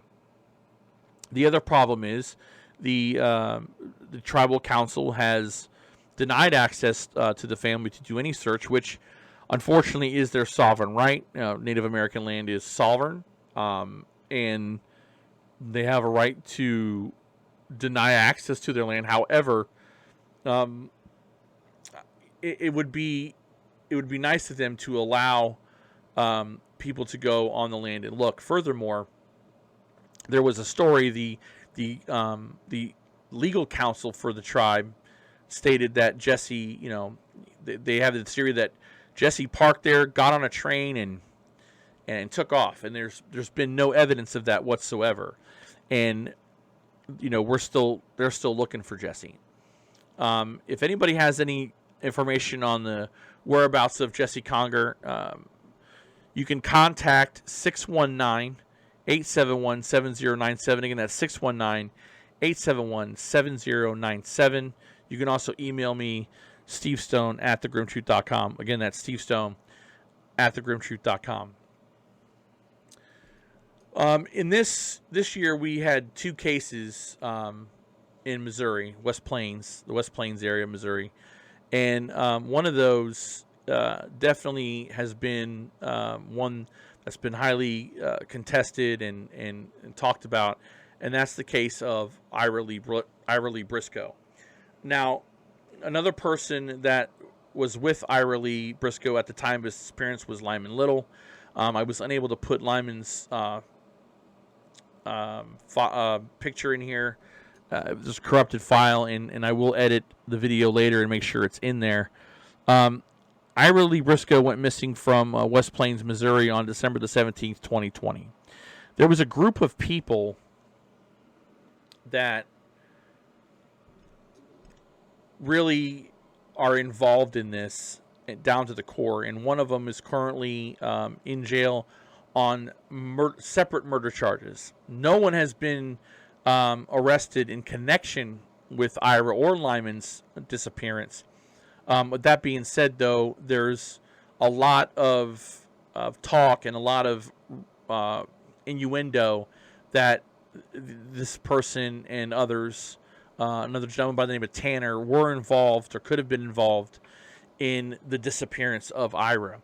It is believed that Ira knew something, or he just got the bad end of a bad situation and was caught up in something, and it's believed that somebody murdered Ira and Lyman Little, and for what we don't know. We just know that they're both missing, and there hasn't been a lot done. Marilyn Briscoe, Ira's mother, has made a lot of pleas on Facebook, social media, to have anyone help locate Ira or search for Ira. And I had talked to the detective in the case and about getting EcuSearch, which is a search non-for-profit organization out of Texas. They do a wonderful job to search places in and around where Ira disappeared. They did do a small search, and then that's it. Nothing else has come of it. But the Howell County Sheriff's Office has had their hands full with missing persons cases, not to mention homicides. And Ira, his parents miss him dearly, and him and his friend Lyman Little are out there somewhere, and they need to be brought home. And hopefully somebody out there can help get those answers for the family. Again, Ira Lee Briscoe went missing on December the 17th, 2020. He's 25 years of age at the time of his disappearance, 5'10", 160 pounds, with brown hair, blue eyes. If anybody has any information on the whereabouts, or anybody that has any information on anyone that knows anything about Ira's disappearance, please contact the Howell County Sheriff's Office at 417-256-2544. Again, that's 417-256-2544. As always, you can remain anonymous. Jose Ramon Nava is a gentleman we covered on episode 16 and the Weekly Remind. He went missing on February the 28th of 2021. His car was found abandoned on the interstate. He's from Crew, Mississippi. And I talked to his sisters He was trying to change his life around, and they noticed that he had been he's acting a little different the last time that he had come around to a family get together, and he was so different that he was very apologetic for any discomfort or anything he had done wrong to the family, and then he just disappeared. It was brought to my attention that again, Jose was trying to change his life around, and he didn't like some of the things that were going on with the housing, which he shared with some relatives, and there was some contention there. But needless to say, again, Jose's car is found. Jose was planning on finding another place to live, but not to the point where he would just up and leave his family, his sisters. He helped take care of his family, and again, just vanished. All that was left was his vehicle. If anybody has any information on the whereabouts of Jose Nava, please contact the Pontotoc County Sheriff's Office at 662-489-3111. Again, that's 662-489-3111. Jose was 5'5", 190 pounds at the time of his disappearance. He does have tattoos. Again, his vehicle was found on March the 3rd, 2021, on I-22 in Marshall County. So please, if you have any information, please make sure you contact the Pontotoc County Sheriff's Office. You can also email me, stevestone@thegrimmtruth.com. The case of Heather Wall was a case we did in episode 16. Heather suffered from a disease that is degenerative and could make you appear as if you were on narcotics or drunk. And she went missing from Fort Smith, Arkansas in 2020. She did have contact with law enforcement. At some point late in the year, there was a call to an apartment complex where 3 individuals were issued trespass warnings, and Heather was one of them. Again, she has an illness that requires medication, and she just disappeared. The problem with this case, and just to give you some background on it, is that Heather, I talked to the detective in the case, and there was rumors that she had been spotted in different parts of Arkansas, and no one really went and looked at it and checked out it. She had a friend that was really into the case and looking for leads, and we also had been talking to people and looking for leads, and just getting a lot of rumor, nothing you could hang your hat on. There was a gentleman that she was associated with, and he has like 50 different Facebook pages, and no one can find him or talk to him. And this is just a big mystery. If anybody has any information on Heather Wall, she's 5'7", 130 pounds. At the time of her disappearance, she has a scar on her abdomen, on a from rib cage to her navel, from a surgery she had. You can contact the Fort Smith Police Department at 479-709-5000. Again, it's 479-709-5000, and that's going to be the case for Heather Wall. Michael Gage Johnson, we just did an update video on this case. Gage was another gentleman who suffered from addiction and mental health issues, but was trying to turn his life around. He had a buddy named Brandon Plunkett that he was working with. And so he was working, and he was doing the best he could. Has a daughter that he was getting to see. They were at there was a couple people. It wasn't a party or anything. Just people who were at his house. People said he was acting kind of strange, but it could have been coming off medication that he was taking for to help him, beat his demons. And his house was found with the door open, and he was nowhere to be found. There was a young lady who was at the house that night, and supposedly, she texted and let know that she had returned home, and he didn't respond. Now, Brandon Plunkett, who I spoke to while I was covering this case, and he said, yeah, he was working with me, and he believed that Jesse had owed somebody some money, but really nothing really that stuck out at you. However, Brandon wasn't paying Gage in cash. He was paying him in unfortunately in narcotics. And I don't know if this was some contention between the two. But Brandon's story doesn't check out, because right after Gage went missing, Brandon was supposed to have taken a trip to Florida. Now we're learning, and we just did an update on this video. It's on our YouTube page.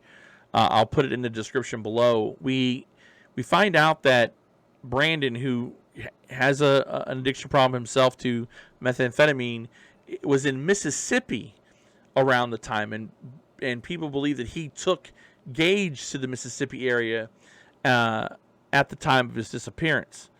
And again, we don't know. No one really is talking. It's a lot of conjecture at this point. Lisa, Gage's mom, just wants answers, and she just wants her boy found, and that's what we need here. We need help. He went missing from Keithville, Louisiana on May the 31st, 2021. He was 6 feet, 180 pounds at the time of his disappearance, with brown hair, brown eyes, and he has tattoos. If you have any information on the whereabouts of Michael Gage Johnson, please contact the Caddo Parish Sheriff's Office at 318-675-2170. Again, that's 318-675-2170. If you need to, you can remain anonymous. Randy Cantrell is another case we covered, episode 18, where he disappears into thin air. The rumor was he was supposed to help a friend look for something, and he ended up disappearing. There's been a lot of, as always, a lot of rumor about what may have happened to him, or who did what to him, and we don't have a lot of information. We just need people to come forward and help. Randy went missing on May the 14th, 2017. 6 foot, also 180 pounds, brown hair, brown eyes. He has tattoos. If anybody has any information on his whereabouts, please contact the Greenville Police Department, 662-378-1515. Again, that's 662-378-1515. You can also email me, Steve Stone, at thegrimmtruth.com. Again, that's Steve Stone at thegrimmtruth.com. Episode 19, we discussed the episode of Forrest Wolf Anderson. We got contacted by a group in Louisiana that very familiar with Wolf. He was a very nice guy. He kind of was, he stuck up for people. He always took care of the people that were friendly to him. And the rumor was this story that Wolf got into was mixed in with a bunch of people that weren't really his friends, and the group of friends that contacted me to do the story, they believe that Wolf was taken advantage of and killed. There's no evidence to back any of this up. However, the individuals that he was hanging out with were burning stuff at this home where Wolf had been hanging out at, not living. The other thing that is troubling in this case is there was a story going around by these individuals that said, oh yeah, Wolf went to the hospital. He had a stroke or a heart attack, and that's it, and that's what happened to him. But the Facebook group, and we'll put it on the screen here for you. they did a check, a Justice for Wolf Facebook group. They did a check, and there was no ambulance report to any address associated with Wolf, and he never went. That wasn't the case. So there's a lot of mystery to this case, and we need your help. Yeah, he's 6 foot, 160 pounds. He went missing July 12th, 2020. If anybody has any information on his whereabouts, you can also contact the Caddo Parish Sheriff's Office at 318-675-2170. Again, 318-675-2170. Again, there is a Facebook page group, Justice for Wolf, and you can see that at that link below, and I'll leave that up there just a little while longer so that you guys can take a look. If you don't know, we did episode 26 on Deandra Dee Jo Chalmers. She's missing out of Dallas, Texas. Her case is pretty sad because the hospital was supposed to let Dee Dee's family know that she was being released. They didn't do that. And on top of not telling the father where when they released her, they gave her a bus pass and she was gone. Now, they say that Dee Dee asked them not to tell their father.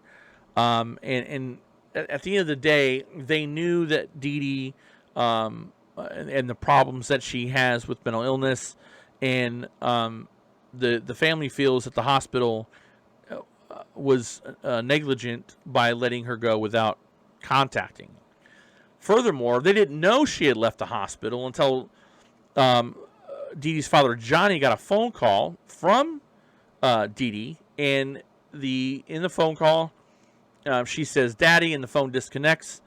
Johnny calls back the number, and lo and behold, a guy eventually calls back, says, "Yep, she got on a train, subway type deal, and around 1:40, and that was it." The guy didn't give his name, and that was the end of the discussion.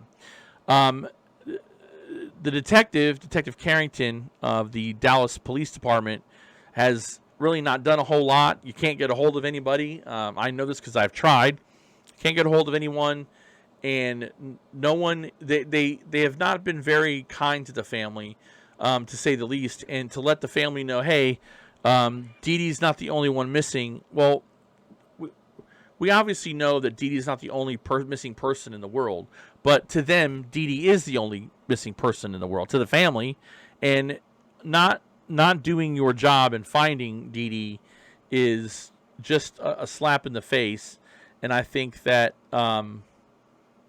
that needs to change. And again, I'm sorry, wrong slide there. We need to get Dee Dee found. Again, episode 26, you can check that out on the Grimm Truth Podcast. I'll also leave a link to that in the description. She went missing on November the 30th, 2021, from Dallas, Texas. She's 5'5", 175 pounds, brown hair, brown eyes. She was last seen at the Parkland Hospital in Dallas, wearing a black sweater, black pants, black shoes, and carrying a black purse. If you have any information on the whereabouts of Deandra Jo Chalmers, a.k.a. Dee Dee, please contact the Dallas PD at the Jack Evans Police Headquarters, 214-671-4263. Again, that's 214-671-4263. And if you need to, you can remain anonymous. Episode 24, we covered Sarah Burton. She is the another person missing from Joplin, Missouri. Her husband or boyfriend, they both were due in court on the day of her disappearance. He was in court and was remanded, and then she disappears. There's a tattoo that I did not put in here, but just because of time constraints, but there was a tattoo, and you can check this out, episode 24. This is on YouTube channel. I will leave a link in the description below. There was this tattoo. It's a mural, and it's pretty it's pretty cryptic, and it has a lot of information in it. and it's very weird. It reminds me of a gang tattoo, and it seems to tell a story, and it's odd. There are no leads. The FBI's been involved in the case, and at this point it's stale, it's cold, and we need your help. She went missing July 16th, 2018. She was 5'7", 170 pounds, with brown hair, blue eyes. If you have any information on the whereabouts of Sarah Burton, please contact the Joplin Police Department at 417-423-3131. Again, that's 417-623-3131, and you can remain anonymous. This case got a lot of coverage, and I'm putting it up here because we did talk about it. This case has been covered nationally, and because we covered it, we didn't really go into it because it's a mess, and I didn't want to make matters worse by covering the story, and she had already a ton of people helping. It seems like the media craze has kind of died down on her case. But Summer Wells, she went missing from Rogersville, Tennessee on June the 15th, 2021. She was 3 feet, 40 pounds, with blonde hair, blue eyes. She was last seen at home on June 15th, 2021 at approximately 6 p.m. She was last seen wearing gray pants, a pink shirt, and was possibly barefoot. I think that the family knows some things, and I'm going to leave it at that. But she's a missing child, and I felt that we needed to get her in here because we did talk about her. You know, we didn't do a complete podcast on her, but if anybody has any information on Summer, please contact the Hawkins County Sheriff's Office at 423-272-7121. Again, that's 423-272-7121. You can also email me, stevestone@thegrimmtruth.com. Again, that's stevestone@thegrimmtruth.com. Our last case that we're going to discuss on this episode is Sandy Bennett. We covered her in episode 23. Sandy is the second person missing from West Plains, Missouri. The Howell County Sheriff's Office has this case. She was being watched by Aaron Lee Davis. Aaron Lee Davis is the boyfriend of Sandy's daughter, Brittany Davis. Getting back to Aaron was supposed to take care of take care of Sandy while Sandy's daughter was doing a couple of days in jail. The story goes that Sandy went on a walk with him to go to a pawn shop to take something at a pawn, and she disappeared, and he came home without her. Subsequently, after she disappeared, when Brittany got out, they took off. They left and were gone. I was supposed to talk to Brittany while I was beginning the background for the episode, and she never got back to me. Now, she was in recovery, or getting out of recovery at the time, and they both took off. Now, I want to correct, when I ran this episode, and this episode was on YouTube, when I ran this episode, I got a comment that these people are in fact not wanted. Well, that's not true, because it's right here. They are wanted by Ozark, I believe it's Ozark County, and those are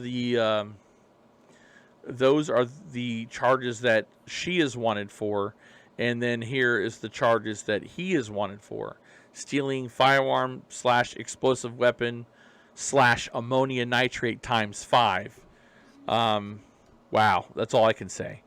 And so it's believed that he may have done something to Sandy, and we need to know. We need to find out. She was 5'2", between 170 and 160 pounds, between 170 and 180 pounds at the time of her disappearance. Blonde hair, blue eyes. She has a mushroom tattoo with a fairy on her left ankle and a scar on her left shoulder blade. If anybody has any information on the whereabouts of Sandy Bennett, please contact the Howell County Sheriff's Office at 417-256-2544. Again, that's 417-256-2544.